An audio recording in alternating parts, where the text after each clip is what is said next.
assalaamu calaykum waa maalin kale oo qurxoon iyo inagoo configuration dhammaystiran ku samayn doona routeriska loo yaqaano linkiska. haddaba si aynu wada jaan qaadno, ugu horreyn waxaan kaa codsan lahaa inaad channelka noo subscribe garaysid, sidoo kale asxaabtaadana aad la wadaagtid. haddaba maanta waxaynu ka hadli doonaa linkisis, kaas oo ah mid ka mid a routerada lagu isticmaalo khadka, inagoo ku samayn doona configuration dhammaystiran amaba isla wada eegi doona. haddaba ugu horreyn, marka physical ahaan aynu u eegno routerka, waxaa kaaga muuqan doona dhowrkan qaybood amaba dhowrkan boorti ayaa kaaga muuqan doona. marka waxaynu isla sharxi doonaa xagga physical ahaan waxa kaaga muuqan doona iyo inaynu isla fahanno.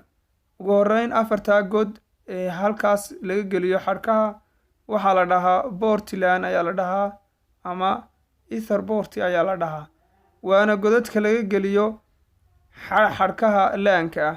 sidoo kale godka kale ku xiga waa kii internetka laga gelinaya ama hoggii laga gelinaya xadhiga internetka ee shirkadda hadba khadka ku siinaysa. sidoo kale haddii uu si fiican u shaqaynayo waxaad ku garanaysaa green light yar, kaas oo kaaga soo muuqan doona halka aan iminka mouska aan ku hayo. haddaba waxaa ku xiga oo kale godkaas yar ee goobada ah, kaasna waa boortiga laga siiyo dabka routerka amaba waa halka laga geliyo xadhiga dabka ee routerka. sidoo kale buttonka yar waynu isla arki doonaa, waa push button ayaa la dhahaa, waa button yar oo mararka qaar lagaga soo xidhmo routerka. sidoo kale haddaynu xagga kale aynu u rogno, waxaynu ku arki doonaa hog yar oo noocan ah, kaas oo laga reset gareeyo routerkaaga amaba marka uu configurationkiisu uu khaldamo ayaad ka reset garaynaysaa adoo hadba bir yaroo dhuuban gelinaya sidaana ku reset garaynaya.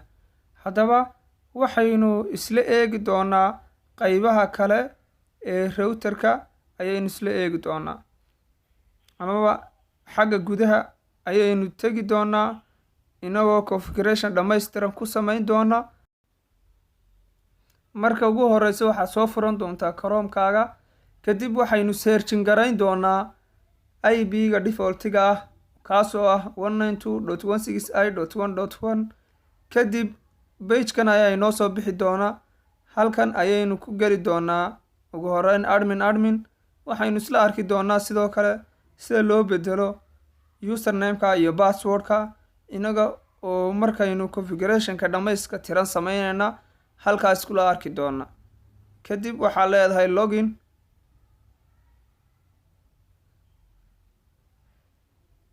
login markaad tiraahdid waxaa kuu soo bixi doona ugu horeyn qaybta setupka ayaa kuu soo bixi doonta. setupkan ayaynu weliba kasii joognaa basic setup. haddaba dhowr qaybood ayaynu wax ka qaban doonaa bagekan, kadib waynu save garayn doonaa. ugu horeyn waxaynu ka bedeli doonaa IP-ga uu routerkeenu haysto ayaynu ka bedeli doonaa, inagoo hadba siisan doona IP-ga aynu rabno, waxaana laga bedelaa halka ay ku qoran tahay IP address. sidoo kale subnet maskigiisa ayaad halkan kasoo dooran doontaa, inagoo subnet maskigiisa inuu yahay galaxy. sidoo kale routerkaaga ayaad halkan magaca uga bixin doontaa, waa magaca routerkaaga laakiin maaha ka khadka ee kuusoo muuqan doona. ka khadkana waynu arki doonaa sida laiskula bedelo. sidoo kale halkan waa start IP address, waa halka IP addresskaaga laga bilaabi doono. ugu horeyn waxaa laga bilaabi doonaa 100 ayaa laga bilaabi doonaa. sidoo kale godka ku xigana waa inta IP ee la qaybin doono, waxaa la qaybin doonaa 130 IP. halka hoose ayuu kaaga tilmaami doonaa oo uu kugu dhihi doonaa IP address rangiga waa 100 ilaa iyo 129. taasina waxay ka dhigan tahay in uu IP-gaagaasi uu qaybinayo 30 IP uu qaybinayo. haddaba kadib intaasi markaad qabatid waxaad u dhaqaaqi doontaa inaad save garaysid. inagoo hadba ka save garay doonaa halkaa hoose ay ku qoran tahay save settings. hadba markaad page wax ka bedeshid halkaas ayaad ka save garay doontaa. sidoo kale waxaynu isla eegi doonaa qaybta wirelesska markaynu sidaa u galno waxaad ugu horreyn ka dhigan doontaa manual. kadib halkaas wireless moodkaaga waxaad ka dhigan doontaa mixed ayaa ka dhigan doontaa. badanka moobilada ama deviceska kugu soo xidhmaya qaarba mood gaara ayay wataan. sidaa si aad ugu ogolaatid mood kasta oo kugu soo xidhmaya waxaad taabanaysaa mixed mode ayaad ka dhiganaysaa routerkaaga. waa ujeedaan intaas oo mood ayaa ku guda jira. kadib inagu waxaynu dooran doonaa mixed mode. sidoo kale halkaa ay ku qoran tahay network SSID giisu waa magaca kaaga soo bixi doona halkan kaaga soo bixi doona marka aad ku soo xidhmaysid.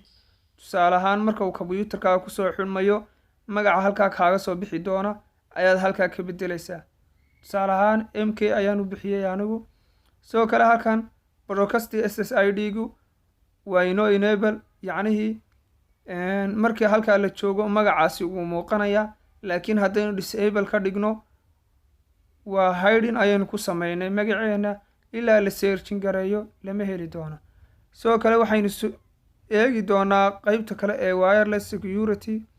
wireless security-gu waa passwordka halka aad ka siinaysid.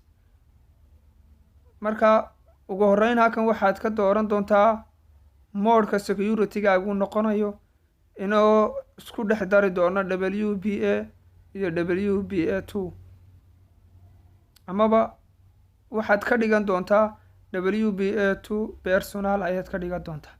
hadba adigu kaas leedahay uu ku security wacan yahay ayaad ka dhigan doontaa.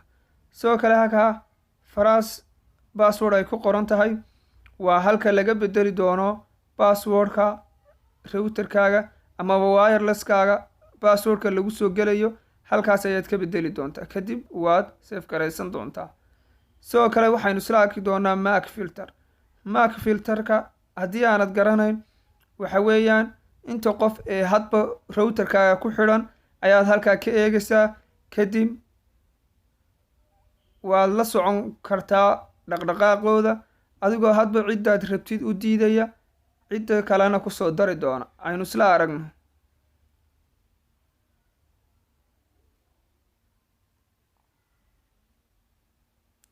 waa kan soo baxay. waxaa iminka ku xidhan ilaa 4 device iyo meelahaas. kadib kaa rabtid tigta ayaad saaraysaa waxaana leedahay add iigu dar. kadib sidaas ayaad kaga xidhi kartaa hadba kaa rabtid. amaba haddii uu kusoo xidhmo device aanad garanayn halkaas ayaad iska xidhi doontaa. kadib waa iska save garaysan doontaa. marka MAC filterku waa inaad hadba la socotid dhaqdhaqaaqiisa. aynu tagno qaybta kale ee security-ga amaba waxa aynu ka qaban karno qaybta security-ga. aynu tagno qaybta administrationka amaba waxa aynu ka qaban doono qaybta administrationka. qaybta administrationka waxaynu ka eegi doonaa 2 qodob kaas oo ah router password. waa routerka aynu haddeer kusoo galnay admin ayaad halkaas ka bedeli doontaa passwordkiisa adigoo hadba u bixinaya passwordka aad rabtid.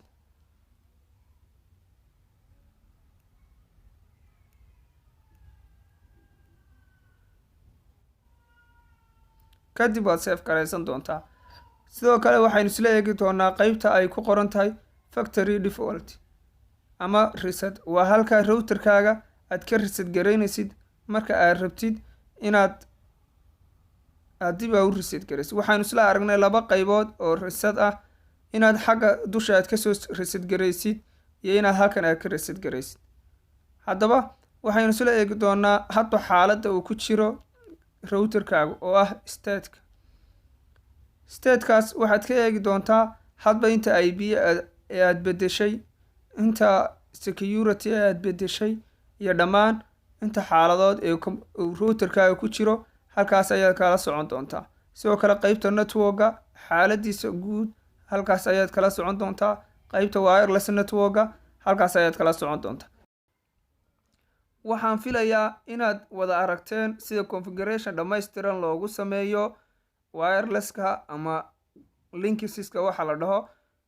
haddaba haddii aad cashirkan ka faa'iiday maanta kabacdi waxaad samayn kartaa configuration dhammaystiran oo linkisis ah.